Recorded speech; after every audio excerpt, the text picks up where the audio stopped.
ولتا پیروز بلاو ولتا على حق تنهي لربي دنس كان بشر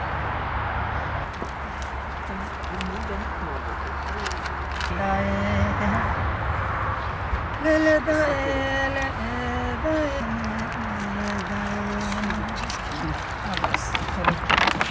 بس حشتي آداري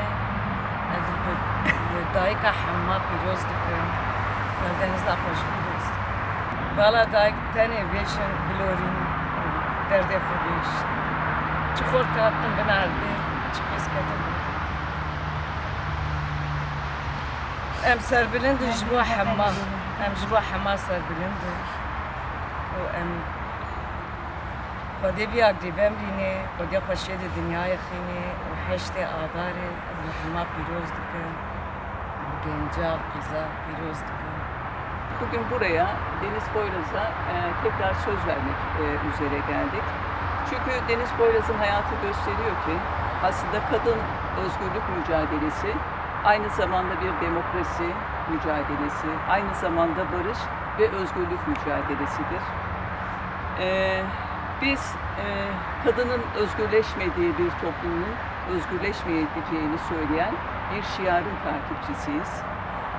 Deniz Poyraz'ı hedef alan zihniyetin de özellikle kadının sözünü, iradesini ve kadının örgütlü mücadelesini hedef aldığını biliyoruz. Ancak şunu bilmeleri gerekiyor ki kadın mücadelesi ne kurşunla, ne nefretle, ne saldırıyla susturulamaz. Biz hem Deniz Poyraz yoldaşımızın hem de toprağa düşen tüm kadın yoldaşlarımızın anısı önünde saygıyla eğiliyoruz.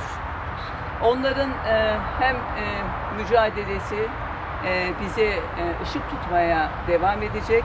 Biz de onlara vermiş olduğumuz sözü tutmak, kadınların eşitlik ve özgürlük mücadelesini her alanda yükseltmek için çalışmalarımıza devam edeceğiz.